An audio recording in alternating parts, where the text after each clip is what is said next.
இதெல்லாம் உங்களுக்கு தெரியும். அண்ணாவே எம்ஜிஆர் அவர்கள் இருந்தும் சென்ட்ரல் கவர்மெண்ட் இருந்தும் இரண்டு அரசாங்கமும் ஈழத்தமிழோட நின்றுமே தமிழீழத்தை பெற முடியாத ஒரு நிலையில இருந்தோன்னு தான் நாங்கள் எங்களுடைய எல்லைகளை நாங்கள் பாதுகாத்து கொண்டிருந்தோம் என்ற வரலாறு எங்களுக்கு முன்னோர்களுக்கு தெரியும். அப்ப எங்களோட பிள்ளைகளுக்கு நாங்கள் அதை கற்பிச்சிட்டோம்னா சரி, முதலமைச்சர் என்கின்ற இந்த நாற்காலியால் தமிழ்நாட்டில் இருந்து எங்களால் எதுவும் செய்ய முடியாது, அது இவர்களால் எதுவும் செய்ய முடியாது.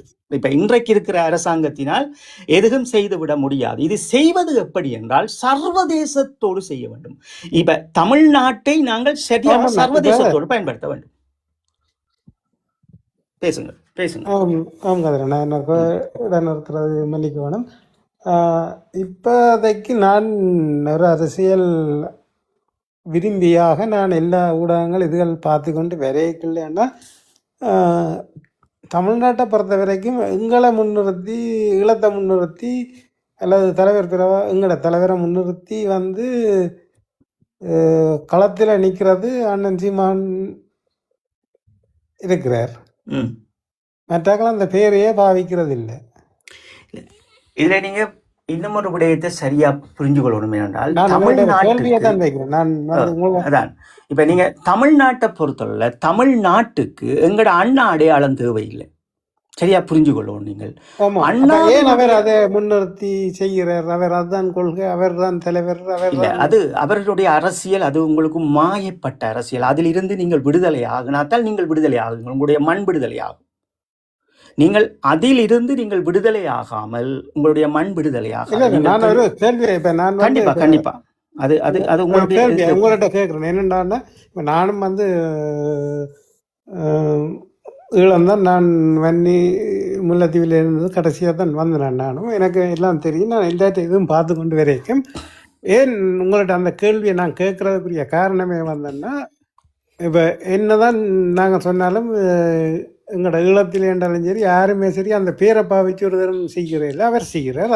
அதுக்கு தான் உங்கள்கிட்ட அவர் ஏன் செய்கிறார் என்று சொன்னா, அவர் என்ன நீங்க உளவியலை பார்க்கணும். இங்க என்னன்னு சொன்னா, தேசிய தலைவர் அவர்களை பேச வேண்டியவர்களும் தேசிய தலைவரின் கொள்கைகளை தூக்க வேண்டியவர்களும் மௌனமாக்கப்பட வேண்டும் என்றால் இது இன்னொரு இடத்தில் தூக்கப்பட வேண்டும். இப்ப 16 ஆண்டுகளும் நீங்கள் பார்த்தீர்கள் என்றால் அண்ணாவினுடைய படம் வச்சிருக்கிறோம் என்ற ஒரு உளவியலால் உங்களோட மனம் சார்ந்தப்படும். அவர் இன்னொரு போராட்ட விடயங்களை பேசும்போது அது இன்னும் உங்களுக்கு சார்ந்தப்படும். அப்ப உங்களுடைய அரசியலை நீங்கள் கட்டமைக்க போக வேண்டும், அண்ணாவினுடைய கொள்கையை நீங்கள் பயன்படுத்த வேண்டும் என்பது இவர்களுக்கு புரியாமல் போகும். எனவே இது சூட்சமம். அதாவது விழுந்து கிடக்கின்ற ஒருவரை மாடேறி மிதிக்கும் என்று சொல்லுவார்கள். அதுதான் நடக்கிறது. சீமான் என்கின்ற ஒரு அடையாளம் ஈழத்தமிழர்களின் உரிமைகளை முன்னுக்கெடுத்து கொண்டு செல்லாமல் முட்டுக்கட்டையாக நிற்கின்ற அந்த நடவடிக்கை. அதை நீங்க சரியாக புரிஞ்சு கொள்ளணும். ஏனென்றால் உங்களுக்கு இந்த இடத்துல மீண்டும் குறிப்பிடுகின்றேன், தமிழ்நாடு என்பது அதனுடைய ஒரு முதலமைச்சர் பதவி என்பதை நீங்கள் முதலில் புரிந்து கொள்ள வேண்டும். முதலமைச்சர் பதவி என்பது அந்த மாகாணத்தினுடைய உரிமை, அந்த சாசனத்தினுடைய அந்த நாடாளுமன்றத்தினுடைய உரிமை, அந்த மக்களினுடைய பாதுகாப்பு, அந்த மண்ணினுடைய பாதுகாப்பு, அந்த பொருளாதாரத்தினுடைய பாதுகாப்பு, அவர்களுடைய கல்வி, அவர்களுடைய மருத்துவம், அவர்களுடைய அரச நிறுவனங்கள், அவர்களுடைய அரசு சார்பற்ற நிறுவனங்கள், அவர்களினுடைய அயல் நாட்டு அரசியல், அவர்களுடைய அயல் நாட்டு பொருளாதாரம், அவர்களுடைய அயல் நாட்டு பாதுகாப்பு, மக்களுடைய பாதுகாப்பு, அயல் நாட்டு உறவு முறை. இதற்கு பிறகுதான் அவர்கள் சர்வதேசத்தினுடைய அரசியலும் சர்வதேசத்தினுடைய பொருளாதாரத்துக்கு பிறகு ஒரு மொழி பேசுகின்ற எம்மை போன்றவர்களுக்கு இவர்கள் அந்த மாநிலத்தில் இருந்து ஏதேனும் உதவ முடியும். அப்ப நீங்கள் இதை புரிஞ்சு கொள்ளுங்கள். இந்த உரிமைக்காக, இந்த முதலமைச்சர் நாற்காலிக்காக ஏன் தலைவரை அங்கே பேசப்பட வேண்டும்? நீங்க இதை புரிஞ்சுங்கன்னா சரி, ஏன் அந்த தமிழ்நாட்டு மக்களுக்காக ஏன் ஈழத்தலைவரை அவர்கள் பேசுகின்றார்கள் என்றால் நீங்கள் புரிஞ்சு கொள்ளுங்கள். இந்த கட்சி, நான் தமிழர் கட்சி என்பதற்கு வரலாறு கிடையாது, எந்த ஒரு அடிப்படையும் கிடையாது. இப்ப அவர்கள் 10ஆம் தேதி 5ஆம் மாதம் 18ஆம் தேதி இந்த கட்சியை உருவாக்குகின்றார்கள் என்றால் அது ஈழத்தமிழனினுடைய அன்றைய காலத்தில் ஈழத்தமிழன் அடுத்த பரிமாற்றத்திற்கு போக விடாமல் உங்களை நிறுத்தி வைப்பது. நீங்க சரியா புரிஞ்சுக்கொள்ளும். ஏன் நிறுத்துவினம் என்றால் நீங்க அது தானாடாட்டியும் தன் சதையை ஆடும் என்பார்கள். இதில் நீங்க தெளிவா புரிஞ்சு கொள்ளணும். எங்களுடைய மக்கள் சித்தப்பாவையும் பெரியப்பாவையும் அக்காவையும் தம்பியையும் கொடுத்திருக்கின்ற ஒரு சமூகம் மீண்டும் இப்படியே தங்களால் அந்த அந்த நினைவுகளையும் எதையும் மறந்துவிட முடியாமல் இந்த புலத்தில் இருக்கின்ற எங்களுடைய இந்த அமைப்புகள் இதை கட்டி எழுப்புவார்கள் என்று அவர்களுக்கு தெரியும். அப்ப இதை அண்ணா சொல்றாரு என்று சொன்னா, ஏற்கனவே கருணாட விளைவுக்கு பிறகு இதை ஒரு இலட்சியம் துடைத்தல் பாருங்கள் என்றார். அந்த இலட்சியம் துடைத்தலுக்கு பிறகு அவர் என்ன சொல்லுகின்றார் என்றால், மிகுதியான எச்சங்கள் நீங்கள் பாம்பு செட்டையின் போன்றோ அடையாளப்படுத்துங்கள் என்றார். அதை உங்களுக்கு புரிஞ்சு கொள்ளுங்க. ஒரு சீமான் அண்ணா தமிழ் தேசியம் பேசுகின்றார், ஒரு தேசிய தலைவர் அவர்களை பற்றி பேசுகின்றார் என்று வையுங்கள், ஒரு அரசியலை பற்றி பேசுகின்றார்கள். தேசிய தலைவரை தாங்கி பிடித்தவர்கள் இந்த சமூகத்திற்கு ஒரு பாம்பு சட்டியாக கிடந்தார்கள். ஒரு உதவிகள் வேணுமென்றால் அவர்களின் குடும்பங்களை வீடியோக்களாக செய்து வித்து பிச்சை எடுத்து உதவி திட்டங்களை செய்தோம். அந்த மக்கள் இன்றும் வாழ்ந்து கொண்டிருந்தார்கள். இன்னொரு புறம் புலத்தில் இருந்த அமைப்புகள் இவருக்கு காசு கொடுத்து இவரை கட்டி எழுப்பினார்கள், ஆடம்பர வாழ்க்கைக்குள் கொண்டு வந்தார்கள். இவருடைய பேச்சுக்களை கேட்டு ரசித்து ரசித்து இருந்துவிட்டு இங்கே தங்களுடைய இந்த வடக்கு கிழக்கினுடைய அரசியலை கட்டமைக்க மறந்தார்கள். சரியா புரிஞ்சு கொள்ளுங்க. இந்த சூட்சமங்களை புரிஞ்சுக்கொள்ளும். நீங்கள் இந்த கட்டமைப்பு விடாமல் தடுத்தது இது ரோவினுடைய ஒரு மிக பெரும் திட்டம். ஈழத்தமிழர் அடுத்த கட்டத்திற்கு காய் நகர்த்தக்கூடாது என்றால் உங்களுக்கு ஆங்காங்கே அவர்கள் முற்றுப்புள்ளியை போடுவார்கள். இந்த தடங்கள் தான் இன்றைக்கு எப்படி சக்கில் கட்சி வெளிக்கிட்டு போயிருக்கிறதோ அது போன்றுதான் இது நிற்கும். இப்ப நீங்க உதாரணமா பாருங்க, இந்த கட்சி ஏன் தொடங்கப்பட்டது? இந்த கட்சி தொடங்கப்படுகிறது ஈழத்தமிழர்களுக்கு இனவழிப்பு நடைபெற்றிருக்கிறது. நாங்கள் சிங்கள தேசத்தையும் இந்த டிஎம்கேயும் நாங்கள் கருவரத்தை தீருவோம், இந்த ஆட்சியை மாற்றி காட்டுவோம் என்று ஒரு சபத்தை எடுத்தார்கள். சரி, இதுல இருந்து 2010 நடக்குது. 2010 பல பொறிமுறைகளுக்கான உள்ளடக்கங்களும் பல வேலை திட்டங்களும் நடந்து கொண்டிருக்கிறது. தெளிவா புரிஞ்சு கொள்ளுங்க. பல வேலை திட்டங்கள் நடந்து கொண்டிருக்கின்ற போது LLRC இதன் ஒரு அடிப்படையில் இலங்கையிலும் ஒரு பெரும் ஒரு விசாரணை மேற்கொள்ளப்படுகிறது இன அழிப்புக்கு. சரியா புரிஞ்சு கொள்ளும்படி அவங்களுக்கு எல்லாம் புரியும். இது அப்ப இன்னும் ஒரு புறம் எது நடக்குது என்றால், இங்கே ஈழத்தமிழன் அடுத்த கட்டத்திற்கு போகாதபடி இங்கே தொடர்ச்சியான மேடைகளிலும் தொடர்ச்சியான இடங்களிலும் தேசிய தலைவருடைய படங்களை வைப்பதற்கு இந்தியா ரோ அனுமதிக்கிறது. அப்ப இந்தியா ரோ ஏன் அனுமதிக்கிறது? இந்தியாவில் தமிழீழ விடுதலை புலிகள் தடை. எதற்கு படம் அனுமதிக்கின்றார்கள்? இதையும் நீங்கள் களைந்து எறியுங்கள், இந்த விஷயத்தையும் விட்டுடுங்கள், இதையும் விட்டுட்டு பாருங்கள். இன்னும் ஒரு புறம் தேசிய தலைவரினுடைய எந்த ஒரு வீரம், எந்த ஒரு உண்மையான நோக்கம், எந்த ஒரு சிந்தனையை இவர்கள் பேசியிருக்கிறார்கள் என்று பாருங்கள். அதுவும் அல்ல. இன்னும் ஒரு விடயம் நீங்கள் பார்க்க வேண்டியது, முக்கியமாக தமிழ்நாட்டில் இருந்து கொண்டு தமிழீழத்தினுடைய சாசனப்படி எமக்கு என்ன செய்யலாம் என்பதை நீங்கள் பார்க்க வேண்டும். தமிழீழத்தினுடைய அரசியல் யாப்பின் பிரகாரப்படி இவர்களால் எமக்கு எந்த ஒரு உதவியும் செய்ய முடியாது. அதுக்கு உதாரணம் இன்றைக்கு இருக்கின்ற இந்த அனர்த்தம். இந்த அனர்த்தத்துக்கு உதவி செய்கின்ற போதும் சென்ட்ரல் கவுண்ட் ஊடாக அவர்களினுடைய கொழும்புக்குத்தான் கொண்டு கொடுப்பார்களே தவிர, தான் ஒரு தமிழன், தான் முதலமைச்சர், நான் இந்த பொருட்களை இங்கே கொண்டு போகின்றால் இதுக்கு சென்ட்ரல் கவர்மெண்ட் அனுமதிக்க மாட்டார்கள். அப்ப இது எப்படி பரிமாற்றம் படும்? எந்த வகையில் இது நடைபெறும் என்றால், ஒரு அமைப்புக்குத்தான் இது ஒரு சாதகமாக்கப்படுகிறது. யாரோ ஒரு அமைப்பு இதற்கு பின்னுக்கு நின்று கொண்டு நல்லா குளிர்காய்கின்றார்கள். ஈழத்தமிழர்களினுடைய இந்த போராட்ட வடிவத்தை நசுக்கி எறிவதற்காக ஒரு அமைப்பு குளிர்காய்கின்றார் என்றால், ஒரு அமைப்புக்கு கொடுக்க வேண்டிய நிதியை உள்ளால் கொடுக்க வேண்டாம். அதனுடைய வரலாறு தான் எம்ஜிஆரும் எங்கள் தேசிய தலைவராக வரும். ஒரு முதலமைச்சராக இருக்கின்ற எம்ஜிஆர் அவர்கள் தன்னுடைய சொந்த பணம், அதாவது மக்களினுடைய பணத்தை எடுக்காமல், அந்த அந்த சட்டமே இல்லை என்பதால் தன்னுடன் வைத்திருந்த தான் உழைத்து சம்பாதித்த பணத்தை தமிழீழ விடுதலை புலிகளிடம் கையளிக்கின்றார். இந்த வரலாற்றில் தமிழீழ விடுதலை புலிகளுக்கு கையளிக்கின்ற போது அவர் அந்த இடத்தில் மிக தெளிவாகவும் சொல்லி இது பண்றார், இது என்னுடைய பணம், நான் உழைத்து சம்பாதித்தது என்பதை கொடுக்கின்றார். அப்ப இந்தியாவை பொறுத்தளவில் ஒரு வீடு கட்ட வேண்டும் என்றால், ஒரு ரோட்டு போட வேண்டால், ஒரு பாலம் போட வேண்டும் என்றாலும் சென்ட்ரல் கவர்மெண்டில் இருந்து பெற வேண்டிய நிதிகளும் அதற்கு கொடுக்க வேண்டிய அறிக்கைகளும் கொடுத்தால்தான் அவர்களும் அதை செய்து முடிப்பார்கள். அப்ப ஏற்கனவே நீங்களே தண்டியில் நின்று தித்தாடுகின்ற போது நீங்கள் ஈழத்தமிழர்களுக்கு என்ன செய்ய போகின்றீர்கள்? இன்னும் ஒரு புறம் இவற்றை நீங்கள் கேட்க வேண்டிய கேள்வி என்னவென்றால், தேசிய தலைவர் அவர்களை பேசுகின்றோம் என்கின்றீர்களே, தேசிய தலைவர் அவர்களை நீங்கள் எங்கே பேசியிருக்க வேண்டும்? ஒரு ஈழத்தமிழனை எந்த இடத்தில் பேசியிருக்க வேண்டும்? சரியாக புரிந்து கொள்ளுங்கள் என் உறவுகளே. 2010 5ஆம் மாதம் 18ஆம் தேதியில் இருந்து உண்மையிலேயே தேசிய தலைவரை தூக்கி சுமந்தவர்கள் அத்தனையிலையும் நான் பார்ப்பது இந்த இந்த இந்த உலகத்திலேயே நாம் பார்ப்பது ஒரே மனிதர் கஜன் அவர்களை மட்டும். முன்னாள் போராளி கஜன் அவர்கள் தான் ஒரு சிறந்த பணியை செய்து கொண்டிருக்கின்றார் உறவுகளை. ஒரு ஒரு ஒரு ஒரு இன அழிப்பு நடந்து ஒரு போர் ஒரு ஒரு ஒரு ஒரு ஒரு நாடு அழிக்கப்பட்டிருக்கின்ற காட்சிகளை ஊடகங்கள் தடை செய்கின்ற போது அத்தனை படங்களையும் திரட்டி ஒவ்வொரு நாடாக வைத்து வைத்து ஒவ்வொரு பல்கலைக்கழகங்கள் ஒவ்வொரு இடங்கள் ஒவ்வொரு காட்சிப்படுத்தல் ஊடாகத்தான் அந்த நாங்கள் சிறையில் இருக்கிற காலங்கள் எல்லாம் நீங்கள் இங்கே பெரும் போராட்டத்தையும் பெரும் எழுச்சியையும் அங்க ஜெனிவாவில் எல்லாம் கொண்டு வந்து வச்சிருப்பாரு அந்த அண்ணாவா? அந்த அண்ணாதான்.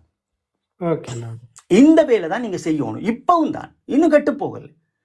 அவர் ஜெனிவாவில் வைக்கிறார் என்றால் நாங்கள் வேறு நாடுகளில் வைக்கணும். வேறு நாடுகளில் இதை செய்து இதெல்லாம் எனக்கு நடைபெற்றிருக்கிறது என்றதை இன்றைக்கு ஒரு 7ஆம் மாதம் ஒரு விடுமுறை வருது என்றால் அந்த 7ஆம் மாதத்தில் அந்த போலீஸினுடைய அதிகாரப்படி நான் இதில் 10 படம் வைக்கிறதுக்கு எனக்கு ஒரு இடம் தாங்கோ, அதை அந்த மக்களுக்கு விளங்கப்படுத்துறது ஒரு 10 டீம் நின்று ஒவ்வொரு நாடும் இதை கொண்டு போயிருக்கணும். அப்படித்தான் அண்ணன் சீமான் போன்றவர்கள் தமிழ்நாட்டில் எல்லா இடமும் கொண்டு போயிருப்பார்கள். மாறாக உங்களுக்கு என்ன செய்தார் என்றால் மேடையில் நின்று கொண்டு தேசிய தலைவர் செய்யாத அத்தனையும் செய்தார். தமிழீழ விடுதலை புலிகளில் காவல்துறையை உருவாக்குகின்ற போதே வன விலங்குகள் என்கின்ற ஒரு கோப்பை உருவாக்கி கொண்டு காவல்துறை உருவாக்குகின்ற போதே பாதுகாப்பை உறுதிப்படுத்தியவர்.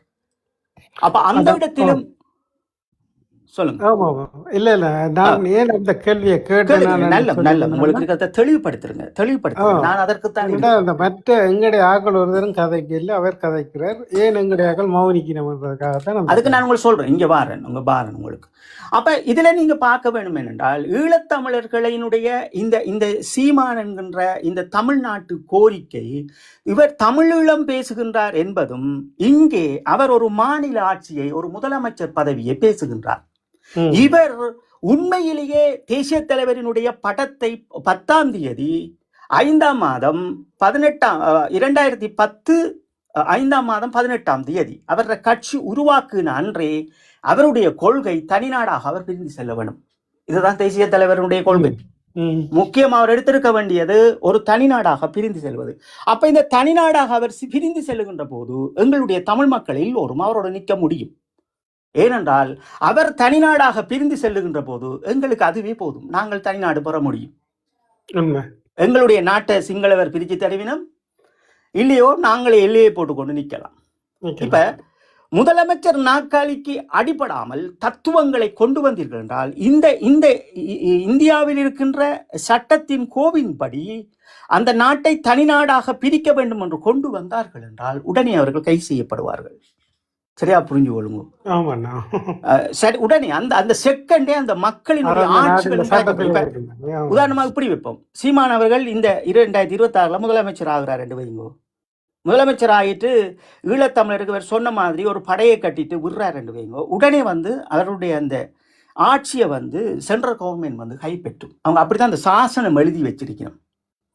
அப்போ ஒரு உண்மையான ஒரு எப்படி இருக்க வேண்டும். அண்ணா என்ன சொல்றார், என்னுடைய அரசியல் என்பதும் என்னுடைய அரசியல் கலாச்சாரம் என்பதும் அயல் நாட்டு மக்களையோ யாரையுமோ பாதிக்காமல் என் மக்களினுடைய என் சந்ததியினுடைய என் பூர்வீகத்தினுடைய நாட்டையே நான் உருவாக்கி இருக்கிறேன்னு சொல்றேன். அப்ப இதுல இருந்து நாங்கள் என்ன புரிஞ்சு கொள்ள வேண்டும், கண்ணால் பார்த்த நாங்கள் அண்ணா அவர்கள் இருக்கும் வரை தமிழ்நாடு என்கின்ற அந்த எங்களுடைய தொப்புள் கொடி உறவுகளை ஒரு பண்படுத்தப்பட்ட ஒரு மரியாதைக்குரிய அரசியலாகவும் எல்லோரையும் யாரையுமே விமர்சிக்காதபடி எல்லோரையுமே அவர் சரியான முறையிலே கையாண்டிருப்பார். அதை எங்களுக்கு எல்லோருக்கும் கற்றுத்தந்திருப்பார். அப்ப இருக்கின்ற இந்த சின்ன பிள்ளைகளுக்கு அவருடைய முன்னோர்கள் இதை கற்றுக் கொடுக்கவில்லை. அப்பாவோ அம்மாவோ சித்தப்பாவோ யாரோ இந்த 16 ஆண்டுகளிலும் 2 யுகங்களை கொண்ட பிள்ளைகளுக்கு எங்களுடைய ஈழத்தமிழர்கள் சார்பாக அவரை பெற்றுக் கொடுக்கவில்லை.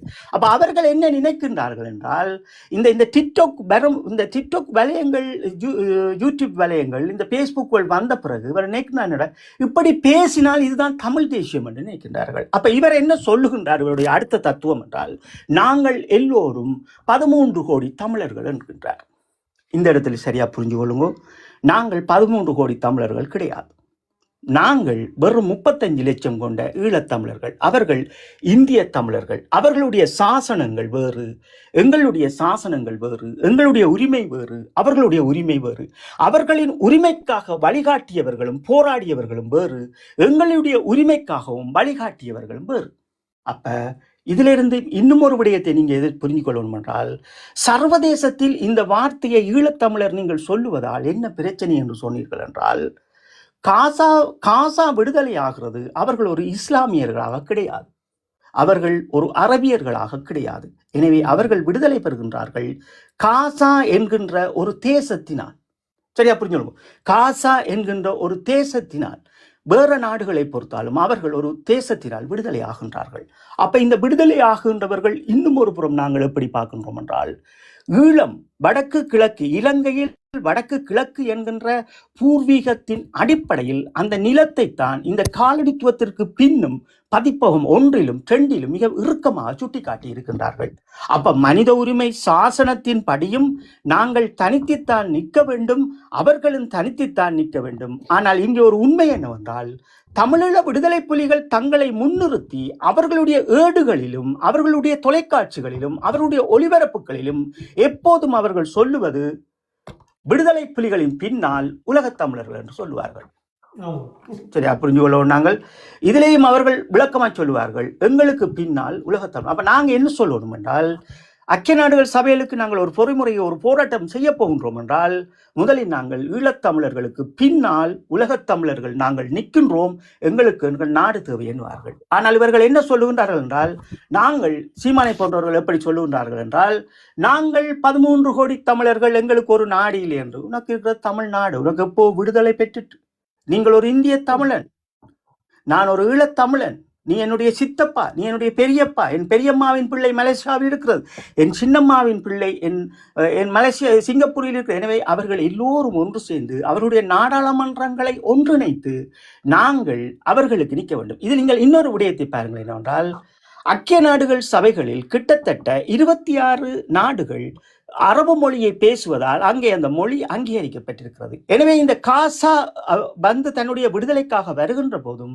அவர்கள் மொழி வழிய நாடுகளாக நின்று கொண்டு காசா விடுதலை பெற வேண்டும் என்றார்களே தவிர, அவர்கள் தங்களை ஒரு அரபியர் விடுதலையாக வேண்டும் என்று யாரும் கூறியவரும் கிடையாது, அல்லது நாங்கள் எல்லோரும் அரபியர்கள் என்று அவர் கூறியதும் கிடையாது. உதாரணமாக பிரான்ஸ் பேசுகின்றவர்கள் தங்களை பிரான்சராகவும், கனடாவில் பிரெஞ்சு பேசுவதாக தங்களை ஒரு கனடியனாகவும், சுவிஸில் பிரெஞ்சு பேசுகிறவர் தங்களை ஒரு பிரெஞ்சராக அடையப்பட்ட நாங்கள் எல்லோரும் பிரெஞ்சு என்று சொல்லவில்லை. அப்போ ஒரு மொழி பாலம் எம்மை இணைத்திருக்கிறது. ஆனால் தமிழ்நாட்டு உறவு என்பது எவக்கான தானாடாட்டியும் சதையாடப்படும். அது நாங்கள் எடுத்துக்கொண்டு போகின்ற பாதைகள் அத்தனைக்கும் அந்த மக்களும் கூட நிற்பார்கள். நாங்கள் அவர்களிடம் உயிரை தாங்கள் என்று கேட்டவர்கள் கிடையாது, ஆனால் தந்தார்கள். உடமையை தாருங்கள் என்று கேட்ட தந்தார்கள். போராட்டத்துக்கு வந்து எங்களுக்கு உதவி செய்யுங்கள் என்று கேட்டது தந்தார்கள். அண்ணா பயிற்சி முகாமுக்கு இடமில்லாத போது இடங்களை கொடுத்தார்கள், சாப்பாடை கொடுத்தார்கள், எல்லாமே அவர்கள் செய்தார்கள். அப்ப எப்படி என்றால், ஈழத்தமிழர் போகின்ற பாதை எல்லாம் அவர்கள் வந்து கொண்டே இருப்பார்கள். நாங்கள் அவர்களோடு போய் நின்று அவர்களை குழப்பி நிற்க தேவையில்லை. இன்னும் ஒரு புறம், அப்ப நாங்கள் இதையெல்லாம் ஒரு வடிவமைத்து பார்க்கின்ற போது யாரோ ஒருவர் எங்களுடைய இலட்சிய கோப்பை துடைக்க வேண்டும் என்பதற்காக சீமான் என்ற தத்துவத்தை மீண்டும் மீண்டும் இங்கே கொண்டு வருகின்றார்கள். இன்னும் ஒரு புறம் பாருங்கள், இந்த சீமான் என்ற தத்துவத்தை இன்று உடைக்கப்பட்டிருக்கிறது. சக்கில் கட்சி உடைத்து வைத்திருக்கிறது. பாருங்கள், ஒரு டிஎம்கே எதிரியாக்கப்பட்ட இந்த கட்சியினுடைய டிஎம்கேக்கு போய் இந்த சமஷ்டி முறையை கொடுத்து விட்டு தன்னிடம் கொண்டு வந்து இதை கையளிக்கின்ற போது செருப்பால் அல்ல சீமான் அவர்கள் அடித்து இவர்களை கலைத்திருக்க வேண்டும், இல்ல தங்களுக்கு முன்னால் அல்லவோ அதை கிழித்தறிந்திருக்க வேண்டும், அல்லது வந்த நீங்கள் வாருங்கள், இது தமிழர்களின் பண்பு, இருங்கள், டீய குடிங்கள், நல்லா இருக்கிறீங்களா, போட்டு வாருங்கள் என்று சொல்லியிருக்கணும். சமஷ்டி முறையை ஏற்கின்ற இந்த மனநிலைமையும் இதை நீங்கள் ஒட்டுமொத்தமாக பார்த்தீர்கள் என்றால் முடியும். இது ஒரு நாடகம்.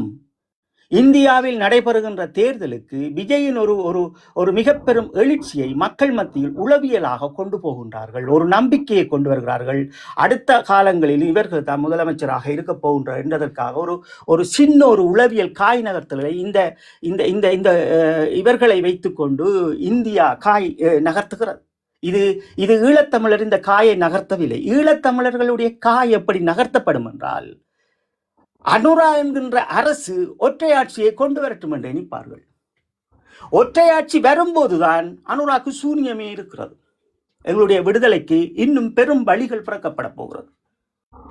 சர்வதேசத்தில் இருக்கின்ற மனித உரிமை சாசனங்களை அவர்கள் கிழித்து எறிவதற்கு நாங்கள் திரண்டு எழுந்து எத்தனை உயிர்களையும் நாங்கள் தருவதற்கு தயாராக இருக்கிறோம்.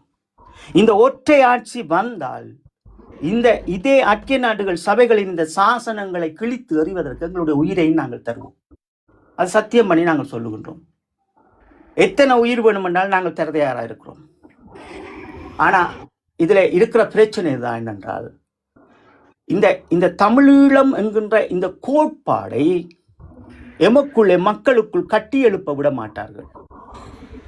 அது ஏன் விட மாட்டார்கள் என்றால், இதில் இந்தியாவினுடைய பெரும் பங்கு இருக்கிறது. நாங்கள் தமிழீழத்தில் காலனித்துவத்திற்கு பின்னால் விடுதலை பெற்றோம் என்றால் அவர்களும் ஒவ்வொரு நாடாக விடுதலை பெறுவார்கள். அவர்களுக்குள் நிறைய பிரச்சனை வரும். இதெல்லாம் இருக்கிறது. அப்ப நாங்கள் இது நுண்ணியமான அரசியலை நாங்கள் காய் நகர்த்தி இந்த நடவடிக்கையை கொண்டு வரணும். இதுல என்ன உண்மை என்றால், வடமாகாணத்தினுடைய முதலமைச்சர் அவர்கள் அவர் இருந்த காலத்தில் ஒரு வரை ஒன்றை தயாரித்துக் கொண்டிருந்தார்கள்.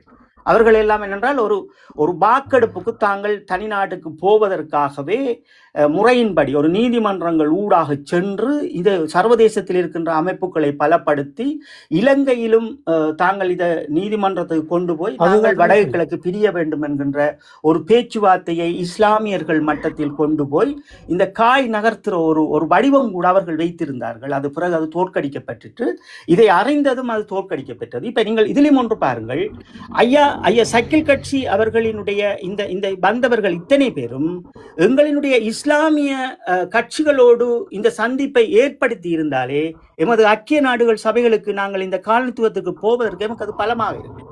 சரியா புரிஞ்சு கொள்ளுங்க. தமிழ்நாட்டுக்கு மினக்கெட்ட நேரங்களையும் காலங்களையும் இவர்கள் மக்கள் வடக்கு கிழக்கில் இருக்கின்ற கொழும்பில் இருக்கின்ற இஸ்லாமிய கட்சிகளை சந்தித்து இந்த காலனித்துவத்திற்கு பிறகு பின்னால் இருக்கின்ற இந்த சுய நிர்ணய உரிமையும் வடக்கு கிழக்கு தமிழர்களின் தாயக பூமியும் அடுத்த தலைமுறையுடைய கோப்பையும் நாங்கள் தயார் செய்ய வேண்டும், இதற்காக நாங்கள் என்ன செய்யலாம் என்று கலந்துரையாடின வடிவம் இருந்திருந்தால் கூட இங்கே இன்னும் நாங்கள் பலமாக்கப்படுவோம். அப்ப ஏன் இவர்கள் எங்களுடைய நாட்டிலேயே ஒரு அரசியலை சரி செய்யாமல், ஒரு நம்பிக்கையை ஏற்படுத்த முடியாமல், ஒரு மதமாக பிரிந்து நிற்கின்ற ஈழத்தமிழர்கள் இஸ்லாமியர்கள் அவருடைய கட்சிகளை எமக்குள் கொண்டு வராமல் எதற்கு தமிழ்நாட்டில் போய் நிற்கின்றார்கள்? புரிந்து கொள்வோம். நீங்கள் இது இந்த அரசாங்கம் விஜயை பார்த்து பயந்து நடுங்கி, இளையோர்களை பார்த்து பயந்து நடுங்கி இன்று இவர்கள் திக்குமுக்காடுகின்றார்கள். இது ஒரு மாற்றத்தை 2026 கொண்டு வரப்போகிறது. அந்த மாற்றம் ஈழத்தமிழருக்கு சாதகமாக இருக்க வேண்டும். எனவே தமிழ்நாட்டை எப்படி நாங்கள் பயன்படுத்துகின்றோமோ, பிற மொழி மாநிலங்களை நாங்கள் எப்படி கையாள நினைக்கின்றோமோ, அதுதான் எமக்கு பெரும் வெற்றியாகவும் எமது ஒரு பெரும் பலமான பாதையாகவும் இருக்க வேண்டும். இதை நாங்கள் கையில் எடுத்தாலே போதும். அதற்குத்தான் நாங்கள் எங்கள் புலத்தில் இருக்கிற மக்களுக்கு சொல்லுகின்றோம், நாங்கள் ஒரு குடையின் கீழ் ஒரு அணியின் கீழ் முதலில் நிற்க வேண்டும், அதை வடிவமைக்க வேண்டும். முதலில் எமக்கு என்ன பிரச்சனை வேண்டும் என்று நாங்கள் ஒரு தேசிய ஊடகத்தை உருவாக்க வேண்டும். இன்றைக்கு தேசிய ஊடகம் என்று இந்த ஈழத்தமிழர்களை வைத்து மாவீரர்களை வைத்து பிழைத்தவர்கள் எல்லாம் இன்றைக்கு அனுராவினுடைய கைவசம் போய் இன்று தங்கள் வித்து கொண்டிருக்கின்றார்கள். அனுராக் இன்றைக்கு பாட்டு பாடுகின்றார்கள். நாங்கள் பார்ப்பது அனுரா என்பது ஒரு கந்தையாவின் வீட்டில் நிற்கின்ற ஒரு பட்ட மாமரம். அது காய்க்கவும் மாட்டுது, பூக்கவும் மாட்டுது. ஏனென்றால் அது புத்த சாசனம் வைக்கப்பட்ட மரம். அதுக்கு சூனியம் செய்து கையையும் காலையும் கட்டி போட்டிருக்கின்றார்கள். இதே போன்றுதான் 1919 ஒருவர் வந்து இதே பிரித்தானியாவோடு சண்டையிட்டார்கள். நீங்கள் உங்களுடைய மொழி இருக்கக்கூடாது, ஆங்கிலம், எங்களுடைய தமிழும் சிங்களமும் இருக்க வேண்டும் என்று அன்றும் ஒருவர் கூறிட்டார்கள். ஆனால் அதுக்கு பிறகு 1956 வந்தவர்கள் என்ன செய்தார்கள்? தனி சிங்கள சட்டத்தை கொண்டு வந்தார்கள்.